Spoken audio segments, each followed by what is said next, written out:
The scent of smoked brisket clung to everything.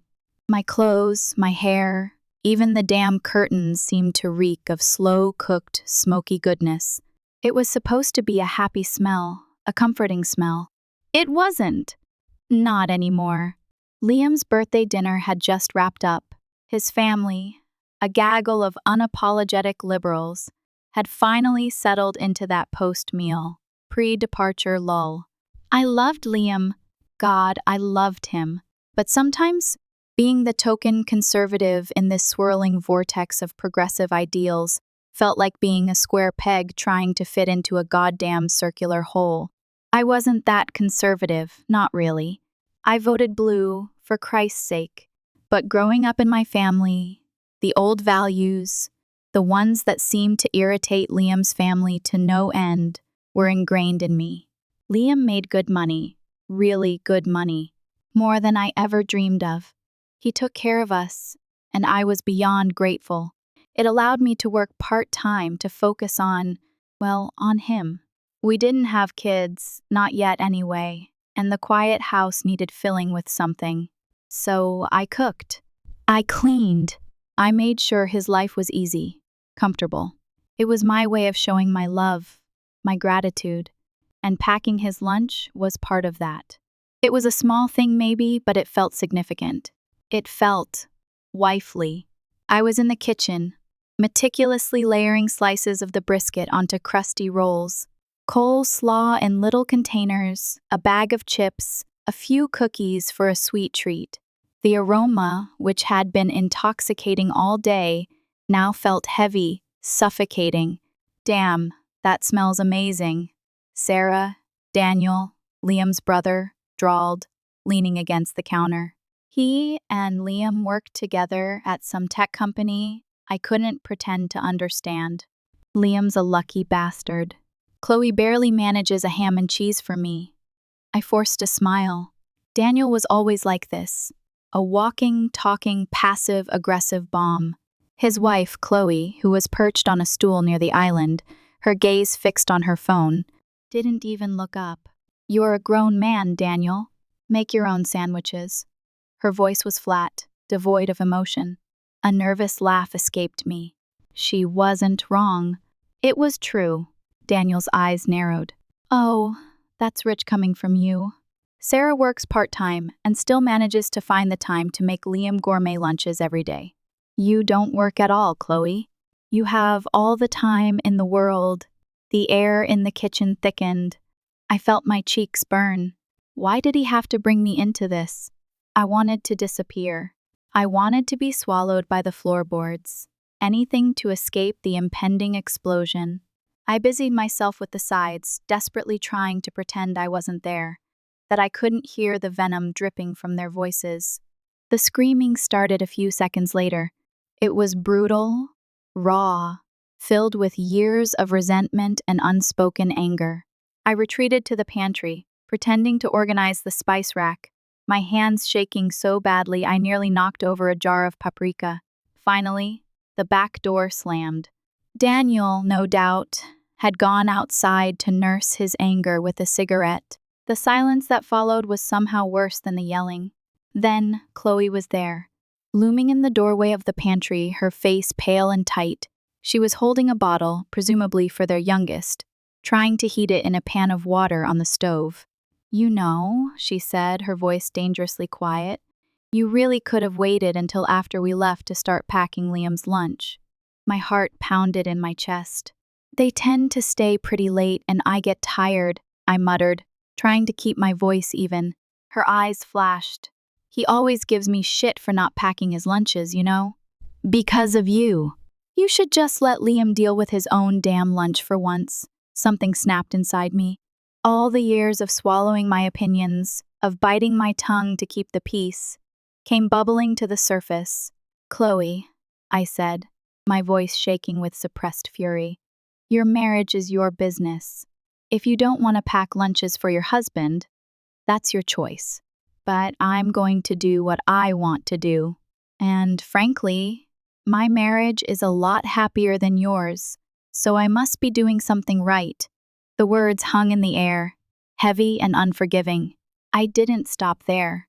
The floodgates were open, and the truth, raw and unfiltered, was pouring out. Besides, I added, my voice hardening, Daniel's always been an asshole. You knew that when you married him. If you don't like it, you shouldn't have picked him as the guy you wanted to marry and have kids with. Her face crumpled. Tears welled up in her eyes.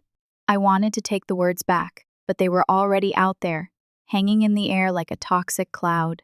I turned away, grabbing a handful of peppercorns from the spice rack, anything to avoid looking at her pain. I was a terrible person, a terrible friend, a terrible wife maybe, but in that moment, I didn't care. I was tired of being the peacemaker, the quiet one, the one who always gave in. I was tired of being the conservative wife in a family that clearly thought I was some kind of throwback to the Stone Age. I just wanted them to leave. I wanted everyone to leave. And I wanted Liam to come home and tell me that everything was going to be okay, even though I knew, deep down, that it wasn't. That the brisket, and the birthday, and everything in between, had just detonated a bomb in the middle of my carefully constructed life. And the shrapnel was still flying. The house felt empty after they left. A hollow echo reverberated through the rooms, magnified by the lingering tension. I cleared the table mechanically, scraping leftovers into containers, the clatter of plates a jarring counterpoint to the quiet sobbing I could still hear in my head. I kept replaying the fight in my mind, Chloe's wounded face, my own sharp words. Regret gnawed at me, a familiar companion. I hadn't meant to be so brutal. I hadn't meant to hurt her. But the words had been there, simmering beneath the surface, waiting for an excuse to explode. Liam found me in the kitchen, staring blankly into the stainless steel sink. He wrapped his arms around me from behind. His touch, usually a comforting anchor, now felt strangely distant. "What happened, Sarah?" he asked, his voice low and concerned. I heard shouting. Daniel went out for a smoke, looking like he wanted to punch a wall. Chloe locked herself in the bathroom. I hesitated, unsure how to explain. How to explain the years of accumulated frustration, the feeling of being judged, the constant pressure to conform to a worldview that wasn't entirely mine. "It was stupid," I mumbled, turning in his arms. "Just a stupid argument." He raised an eyebrow, unconvinced. "About what?" I sighed. "About the lunches, actually." Daniel made some comment about Chloe not packing his lunch. And then, it just escalated. I got involved. I shouldn't have. "What did you say?" He was watching me closely, his eyes searching. I avoided his gaze. I told her that her marriage was her business, and that I was going to keep packing your lunch. And then, I said some other things. Mean things. He was silent for a moment, his grip on my arms tightening slightly. "Mean things like what, Sarah?" I took a deep breath. I told her that Daniel's always been an asshole, and that if she didn't like it, she shouldn't have married him. The silence stretched between us, thick and heavy. I could feel his disappointment radiating off him in waves. "Sarah," he said finally, his voice laced with a weary sadness. "You know Chloe's been struggling. She's been feeling overwhelmed since the baby was born. She doesn't need you to pile on." "I know," I said, my voice barely a whisper. "I know. I snapped. "I'm sorry. You need to apologize to her," he said firmly. "Really apologize. Not just a perfunctory 'I'm sorry if you were offended' kind of apology." "I will," I said, hating the way he was looking at me, like I was a disappointment, like I had failed some unspoken test. He sighed again, running a hand through his hair. "Look, I know my family can be a lot sometimes, but they care about you, Sarah. They have different values. You need to try to be more understanding, more tolerant." His words felt like a punch to the gut. "I am tolerant," I protested. "I'm always the one who tries to keep the peace. I'm always the one who bites my tongue. But sometimes I can't anymore. It works both ways, Sarah. Sometimes you can be close-minded, Like my family can't possibly have good points or that their beliefs are invalid. He stepped back, his expression hardening. Just apologize to Chloe, okay? And try to think about what you said before you say something like that again.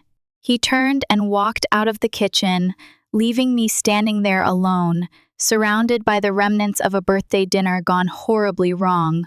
I felt tears prickling at my eyes. It wasn't just about Chloe. It was about everything. It was about the constant feeling of being an outsider, of never quite fitting in. It was about the subtle jabs, the unspoken criticisms, the feeling that I was always being judged. I loved Liam.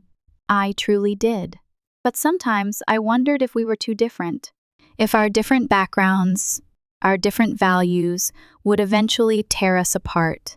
I spent the rest of the evening cleaning, scrubbing, trying to erase the evidence of the evening's disaster. But the memory of the fight, the hurt in Chloe's eyes, Liam's disappointment, those were things I couldn't wash away. I went to bed feeling raw and exposed, the weight of my mistakes pressing down on me like a physical burden. Liam was already asleep, his breathing deep and even. I lay beside him, staring up at the ceiling, the silence of the room broken only by the ticking of the clock. I knew I needed to apologize to Chloe, but I also knew that the apology wouldn't fix everything. It wouldn't erase the hurt, or the resentment, or the fundamental differences that seemed to be driving a wedge between us. And I wasn't sure what to do about it. The next morning dawned gray and heavy, mirroring the knot of anxiety in my stomach.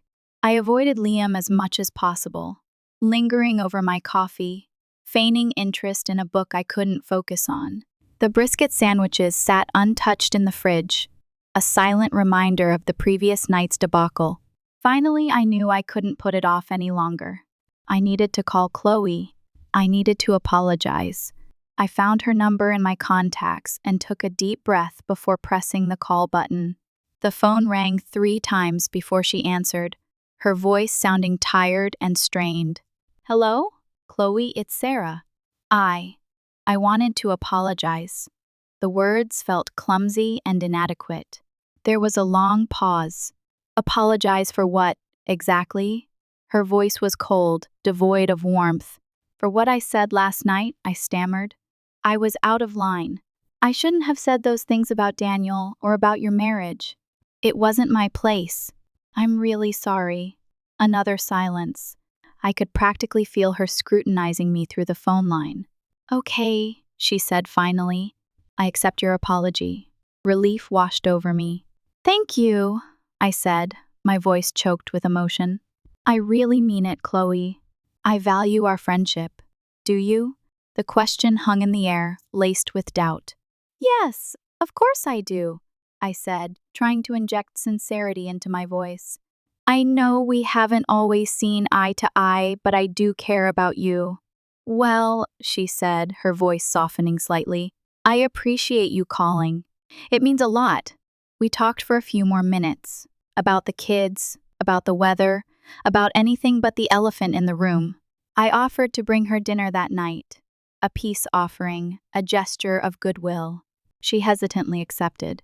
I spent the afternoon preparing the meal, a simple lasagna, a salad, some garlic bread. I wanted to make something comforting, something that would convey my sincerity. I even added a bottle of her favorite wine. When I arrived at her house, she greeted me with a tentative smile. The tension was still palpable, but there was a glimmer of hope that maybe, just maybe, we could salvage our friendship. We ate in the kitchen, the kids happily munching on their lasagna, Daniel pointedly ignoring me. Chloe and I made small talk, carefully avoiding any sensitive topics. It was awkward, stilted, but it was a start.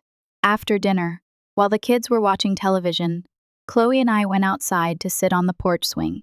The evening air was cool and crisp, and the crickets chirped a soothing melody. "Thank you for the dinner," she said, her voice quiet. "It was really good. You're welcome," I said. "I just wanted to do something nice." We sat in silence for a few moments, the only sound the gentle creaking of the swing.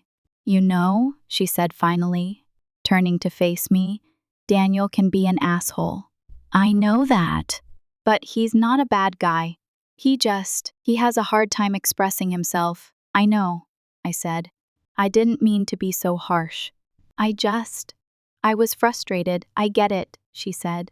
It's not easy being married to a man like Daniel. A small laugh escaped me. No, I guess it's not. We talked for hours that night. About our husbands, about our fears, about our hopes for the future. We talked about the challenges of motherhood, the pressures of marriage, the difficulty of balancing our own needs with the needs of our families. I learned things about Chloe that I never knew before. I learned that she had dreams of being a writer, but that she had put them on hold to raise her children. I learned that she felt trapped and unfulfilled, that she longed for something more. She, in turn, learned about my insecurities, about my fear of not being good enough, about my struggle to find my place in Liam's world. By the end of the night, the tension between us had dissipated. We were friends again, or at least, we were on the path to becoming friends again. As I drove home, I felt a sense of relief wash over me. I had apologized, I had made amends, I had salvaged a friendship. Everything was going to be okay. But as I pulled into the driveway, I saw Liam standing on the porch, his face etched with concern, and I knew, deep down, that everything was not okay. That something was wrong. Terribly wrong. Liam didn't say a word as I walked up the steps. He just stood there, his arms crossed, his eyes filled with a mixture of sadness and anger that sent a shiver down my spine. "What's wrong?" I asked, my voice trembling slightly. He didn't answer. He just turned and walked into the house, leaving me to follow him. He led me to the living room, where he stood in front of the fireplace, his back to me. The fire was burning low, casting long, flickering shadows across the room. "Liam? What is it?"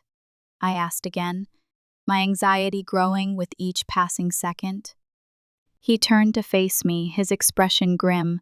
"Daniel called me tonight," he said, his voice flat and emotionless. My heart sank. Oh God, what did he say? "He told me about your conversation with Chloe," he said. "He told me everything." I braced myself for the onslaught. I expected him to be angry, to be disappointed, to accuse me of meddling in their marriage. But his reaction was far more subdued, far more unsettling. "Is that all?" I asked, my voice barely a whisper. He stared at me for a long moment, his eyes filled with a pain I had never seen before. "No, Sarah," he said finally. "That's not all." He paused, taking a deep breath, as if gathering the strength to deliver a fatal blow. "Daniel told me something else," he continued, his voice trembling slightly. "Something about you." My blood ran cold. "What? What did he say?" He looked away, unable to meet my gaze. "He said that you told Chloe that your marriage was happier than theirs." The words hung in the air, heavy and accusing. I felt my cheeks burn with shame. "Liam, I didn't mean it like that," I stammered. I was angry. I was trying to defend myself. I didn't mean to hurt Chloe." He finally looked at me, his eyes filled with a profound sadness. "But you did hurt her, Sarah," he said softly. "And you hurt me." "How?" I asked, my voice barely audible. "Because it's not true," he said. "Our marriage isn't happier than theirs.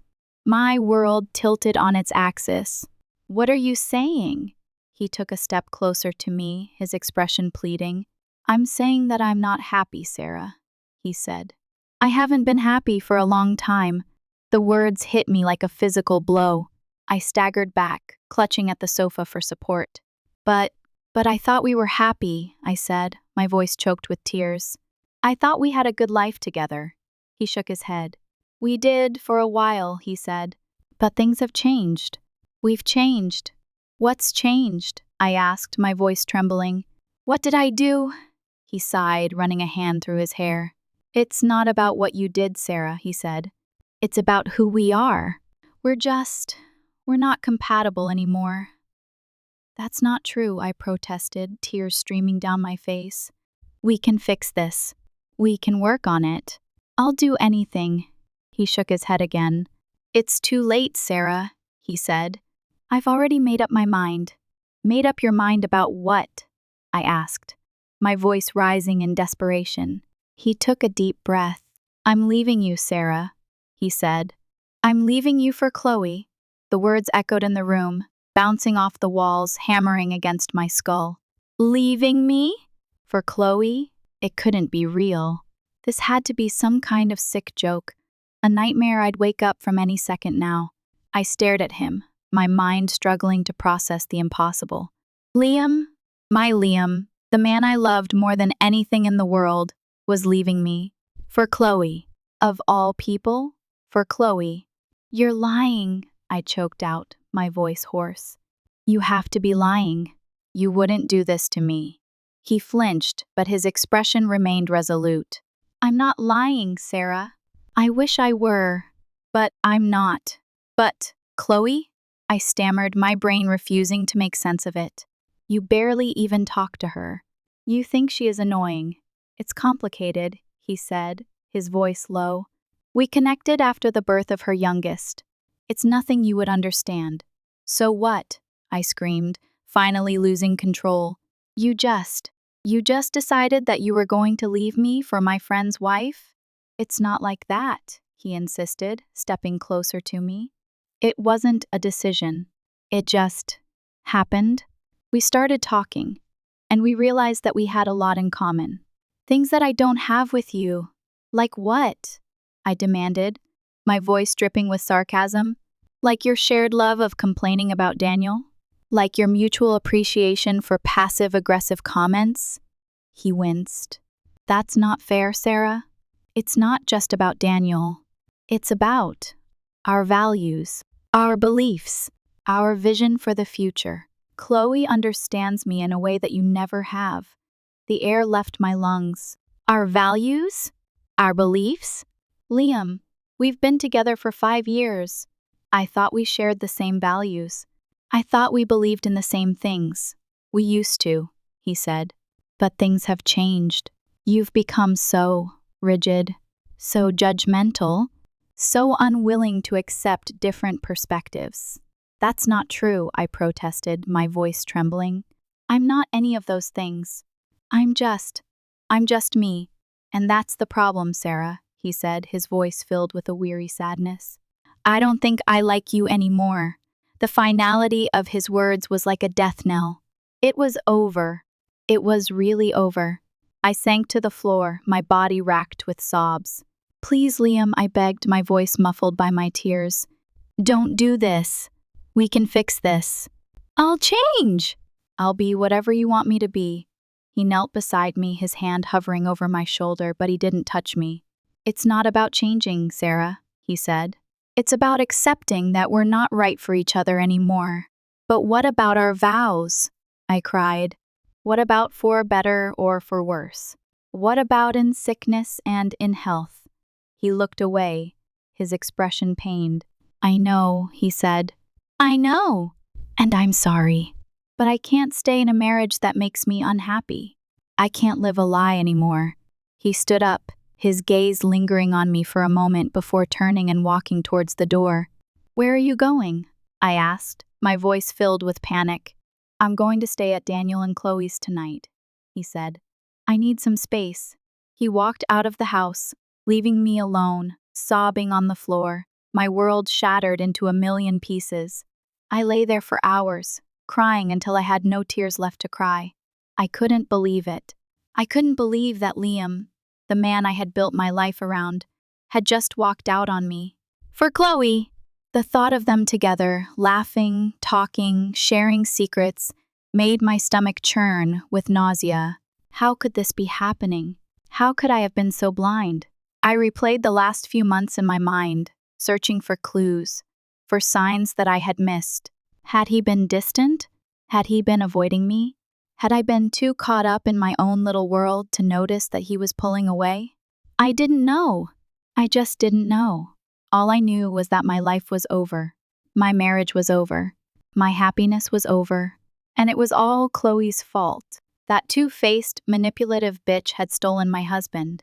She had destroyed my life, and I would never forgive her. The next few days were a blur of tears, sleepless nights, and endless replays of that horrific conversation with Liam. I barely ate, barely slept. The house felt empty, haunted by the ghost of our shared life.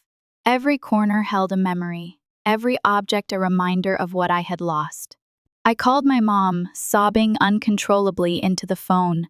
She listened patiently, her voice filled with concern, and then offered the only advice she knew: to come home, to come back to the safety and familiarity of my family, to escape the wreckage of my life. But I couldn't. Not yet. Running home felt like admitting defeat, like confirming Liam's accusations that I was too rigid, too judgmental, too unwilling to change. I needed to prove him wrong. I needed to show him that I could be the woman he wanted me to be, the woman he had fallen in love with. So I stayed. I stayed in the house that was now a constant reminder of my failure. I stayed and wallowed in my misery, feeding the growing resentment that was consuming me from the inside out. The rage towards Chloe was a living thing, a venomous serpent coiled in my gut. I couldn't stop thinking about her betrayal, about the way she had smiled at me, pretending to be my friend, while secretly plotting to steal my husband. I spent hours scrolling through her social media, searching for any sign of guilt, any flicker of remorse. But all I found were pictures of her and Liam laughing, holding hands, looking sickeningly happy. Each image was a fresh stab wound, twisting the knife deeper into my heart. One evening, fueled by a bottle of wine and a potent mix of anger and despair, I drove to her house. I didn't know what I was going to do. Maybe scream at her, maybe hit her, maybe just stand there and stare at her, letting her see the pain she had caused. But when I arrived, the house was dark. No lights, no sounds, just an empty, silent shell. I sat in my car for hours, watching the house, waiting for them to come home. But they never did. Finally, as the sun began to rise, I drove away, feeling defeated and ashamed.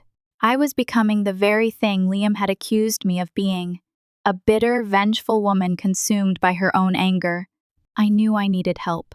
I needed to talk to someone, to find a way to cope with the overwhelming grief and rage that was threatening to destroy me. I made an appointment with a therapist, a woman recommended by a friend. Her office was small and cozy, filled with calming colors and soothing music. But as I sat on the couch facing her kind, compassionate gaze, I couldn't bring myself to speak. The words caught in my throat, choked by the sheer magnitude of my pain. All I could do was cry. The therapist listened patiently, offering tissues and gentle words of encouragement. Finally, after what felt like an eternity, I managed to stammer out the story of Liam's betrayal, of Chloe's deception, of the shattering of my marriage. She listened without judgment, her eyes filled with empathy. When I was finished, she spoke softly, her voice calm and reassuring. "Sarah," she said, "what happened to you is terrible. It's understandable that you're feeling angry and hurt, but you can't let these feelings consume you. You can't let them define you." "But what am I supposed to do?" I cried. "How am I supposed to move on when my heart is broken into a million pieces?" "It's going to take time," she said. "It's going to be a long and difficult journey. But you can do it. You're stronger than you think." She gave me some exercises to try, ways to manage my anger and grief. She encouraged me to focus on myself, to rediscover the things that brought me joy. She urged me to forgive Liam and Chloe, not for their sake but for my own. But forgiveness felt impossible. The thought of forgiving them, of letting them off the hook, was abhorrent to me. They had destroyed my life, and they didn't deserve forgiveness. They deserved to suffer. They deserved to feel the same pain that I was feeling. As I left her office, I knew that the road ahead was going to be long and arduous. But I also knew that I couldn't stay stuck in this pit of despair forever. I had to find a way to move on, to rebuild my life, to become the woman I was meant to be, even if it meant leaving everything behind. The therapist's words echoed in my head as I walked through the empty house. You can't let these feelings consume you. You're stronger than you think. But the truth was, I didn't feel strong. I felt like a fragile piece of glass, shattered beyond repair. Every step I took was a reminder of Liam, of our life together, of the future that had been so brutally ripped away. I knew I couldn't stay here. Not anymore. This house wasn't a home, it was a prison, a constant reminder of my failure. I needed to escape, to find a place where I could breathe, where I could heal, where I could finally start to rebuild my life. I made a decision. I was going home, back to my family, back to the familiar comfort of my childhood. It wasn't a solution, not really, but it was a start. It was a way to escape the pain, to find a safe haven where I could lick my wounds and figure out what to do next. The thought of facing my family, of explaining what had happened, filled me with dread. They had always been so proud of my marriage, so impressed by Liam and his success. How could I tell them that it had all been a lie, that my perfect life had crumbled to dust? But I had no other choice. I was drowning here, suffocating under the weight of my grief and anger. I needed my family. I needed their love, their support, their unwavering belief in me. I spent the next few days packing my belongings, a task that was both cathartic and agonizing. Each item I touched held a memory, a story, a piece of my past. I carefully sorted through everything, deciding what to keep, what to donate, what to throw away. Liam's clothes were the hardest to deal with. I stood in our closet, surrounded by his shirts, his pants, his jackets, the scent of his cologne still clinging to the fabric. I wanted to burn everything, to obliterate any trace of him from my life. But I couldn't. Instead, I packed them away in a box, along with all the other reminders of our life together. Maybe someday, when the pain had subsided, I would be able to look at them without breaking down. But not now. As I packed, I stumbled across old photos, mementos from our early years together, pictures of us laughing, traveling, celebrating milestones. I stared at the images, tracing my fingers across Liam's smiling face, trying to reconcile the man in the photos with the man who had so coldly rejected me. What had happened to us? How had we gone from being so deeply in love to being complete strangers? Where had we lost our way? I didn't know. All I knew was that it was over, and that I needed to move on. Finally, after days of relentless work, I was finished. The house was stripped bare, the furniture covered in sheets, the walls echoing with emptiness. My car was packed to the brim with my belongings, ready for the long drive home. Before I left, I walked through the house one last time, saying goodbye to the memories, to the dreams, to the life that I had once shared with Liam. As I stood in the doorway, gazing out at the empty rooms, I felt a pang of sadness, a wave of regret, but I also felt a sense of hope, a glimmer of possibility. The past was over. There was nothing I could do to change it, but the future was still unwritten, and I was determined to make it a better one. I closed the door behind me, turned the key in the lock, and walked away, leaving everything behind. The drive was long and monotonous, the endless miles of highway blurring into a single, unbroken ribbon of asphalt. My mind wandered, replaying the events of the past few weeks, searching for answers, for explanations, for some semblance of understanding. But there were no answers, no explanations, only the cold, hard reality of what had happened. Liam had left me for Chloe, and my life would never be the same again. As I approached my hometown, a wave of nostalgia washed over me.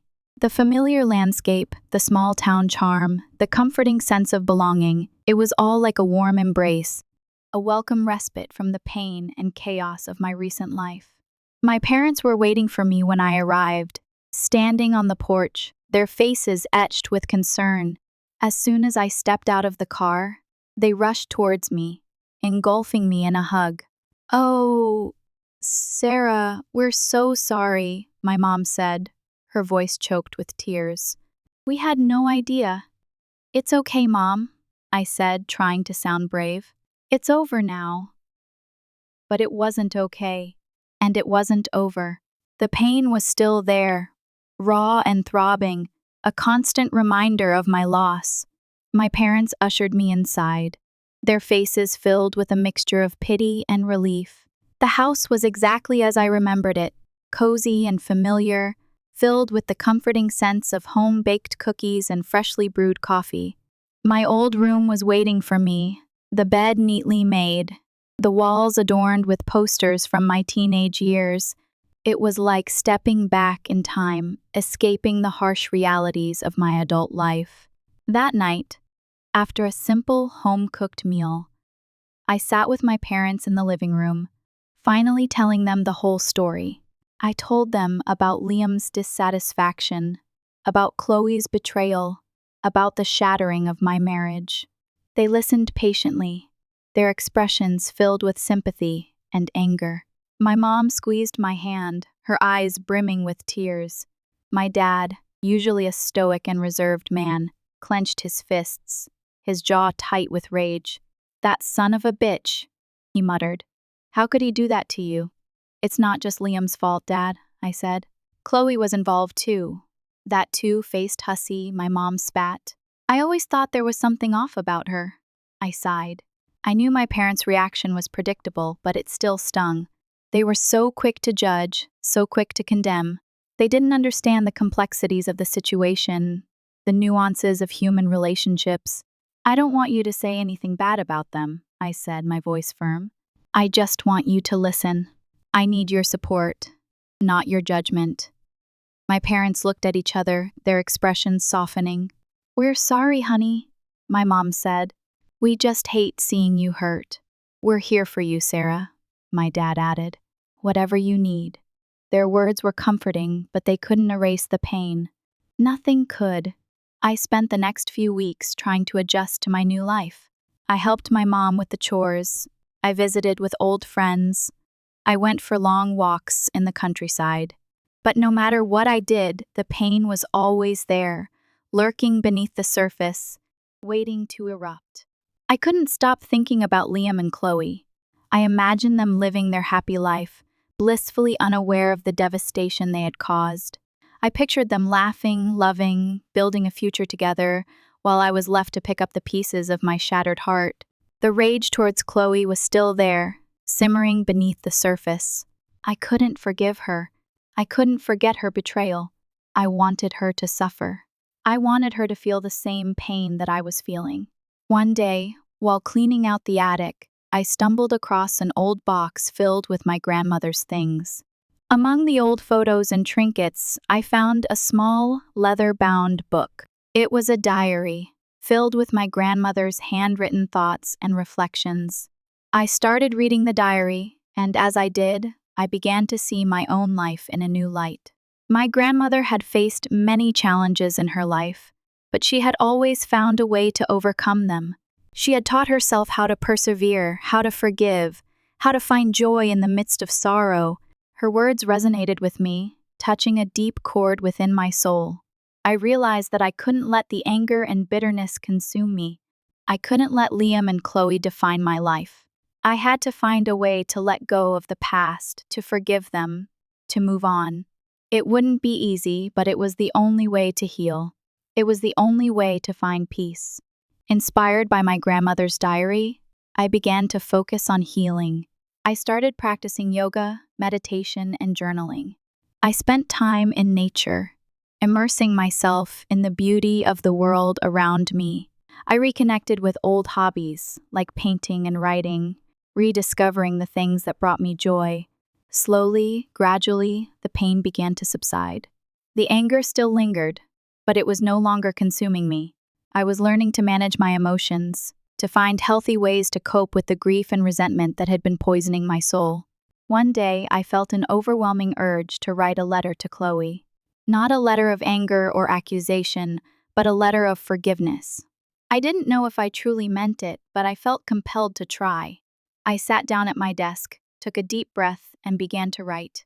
"Dear Chloe, I know this is probably the last thing you expected to receive from me. After everything that's happened, I'm sure you think I hate you. And for a long time, I did. I was filled with rage and bitterness, consumed by the desire for revenge. But I've realized that holding on to those feelings is only hurting me. It's keeping me trapped in the past, preventing me from moving on with my life. So I've decided to let go. I've decided to forgive you. This doesn't mean that I condone what you did. It doesn't mean that I understand it. But it means that I'm choosing to release the anger and resentment that have been poisoning my soul. I'm choosing to free myself from the prison of my own bitterness. I don't expect you to understand. I don't expect you to forgive me for the things I said. But I hope that someday you'll be able to look back on this time with a sense of remorse, with a realization of the pain you caused. I wish you and Liam happiness. I hope that you find what you're looking for. But I also hope that you remember the woman you hurt along the way. Sincerely, Sarah the First read the letter over and over, trying to make sure it conveyed the right message. It wasn't perfect, but it was honest. It was a genuine attempt to let go of the past, to forgive Chloe, and to move on with my life. I hesitated for a moment, wondering if I should actually send it. What if she didn't respond? What if she mocked me or dismissed my apology? But I knew I had to do it. I had to take the chance. If I didn't, I would always wonder what might have been. I addressed the envelope, put a stamp on it, and walked to the mailbox. As I dropped the letter inside, I felt a weight lift off my shoulders. I had done everything I could. Now, it was up to her. Days turned into weeks, and I heard nothing from Chloe. I tried not to let it bother me, but I couldn't help but feel a twinge of disappointment. Had she even received the letter? Had she simply thrown it away without even reading it? I didn't know, and maybe I never would. But I realized that it didn't matter. The important thing was that I had tried. I had extended an olive branch, offered a gesture of forgiveness, and that was all that mattered. One afternoon, as I was walking through town, I saw Chloe. She was pushing a stroller, with Liam walking beside her. They looked happy, carefree, completely oblivious to my presence. I hesitated for a moment, wondering if I should cross the street, avoid them altogether. But then I decided to face them. I took a deep breath and walked towards them. As I approached, Chloe looked up and saw me. Her face paled, and she froze, her hand tightening on the stroller handle. Liam, oblivious, continued to chat, smiling down at the baby. "Chloe," I said, my voice calm and steady. She looked at me, her eyes filled with a mixture of guilt and apprehension. "Sarah," she whispered. Liam turned around, his expression shifting from confusion to surprise. "Sarah, what are you doing here?" he asked. "I just wanted to say hello," I said, forcing a smile. Chloe remained silent, her gaze fixed on the ground. "How are you?" I asked, turning to Chloe. "I'm fine," she stammered. "How are you?" "I'm good," I said. "I'm doing well." Liam shifted uncomfortably. "We should probably be going," he said, his voice strained. "Actually, there's something I wanted to say," I said, turning to face both of them. I took a deep breath, gathering my courage. "I wanted to tell you that I forgive you," I said, looking directly at Chloe. "I forgive you for everything." Chloe's eyes widened, and tears welled up in them. "Sarah," she whispered, her voice trembling. I don't know what to say." "You don't have to say anything," I said. "I just wanted you to know." I turned to Liam. "I forgive you too," I said. "I hope you find happiness." I paused, taking one last look at them. "Goodbye," I said, and turned and walked away. As I walked away, I felt a sense of closure, a sense of peace that I hadn't felt in a long time. I had finally let go of the anger and resentment that had been consuming me. I had forgiven Liam and Chloe, not for their sake, but for my own. The road ahead wouldn't be easy. There would still be moments of sadness, moments of doubt, moments of loneliness. But I knew that I was strong enough to face them. I had survived the worst. And I would emerge from this experience stronger, wiser, and more resilient than ever before. Life in my hometown settled into a comfortable rhythm. I found a part-time job at a local bookstore, surrounding myself with the comforting scent of old books and the quiet hum of literary conversation. I started volunteering at a local animal shelter, finding solace in the unconditional love of the furry creatures in my care. I began to explore new interests, taking pottery classes, joining a hiking club, and even dipping my toes into the world of online dating. It was scary, putting myself out there again, but it was also exhilarating. I was learning to embrace my newfound independence, to enjoy my own company, to rediscover the things that made me happy. One evening, while browsing through the bookstore, I met a man named David. He was tall, kind, and had a smile that could melt the polar ice caps. We struck up a conversation about our favorite authors, and before I knew it, we were lost in a world of literary discussions, laughing and sharing stories. David was different from Liam. He wasn't wealthy or ambitious. He was a simple man, a carpenter by trade, with a passion for woodworking and a genuine love for life. He wasn't trying to impress anyone, he was just being himself. As we spent more time together, I began to realize that I was falling for him. He made me laugh. He made me feel safe, and he made me feel loved. He didn't judge my past. He embraced it. He saw me for who I was, flaws and all, and he loved me anyway. One night, as we were sitting on my porch, watching the stars twinkle in the night sky, David took my hand and looked into my eyes. "Sarah," he said, his voice soft and sincere, "I've fallen in love with you. I know you've been through a lot, and I know you're scared, but I promise to always be there for you. I promise to love you unconditionally. Will you take a chance on me?" Tears welled up in my eyes. "Yes, David," I said, my voice choked with emotion. "I will." He smiled, and then he leaned in and kissed me.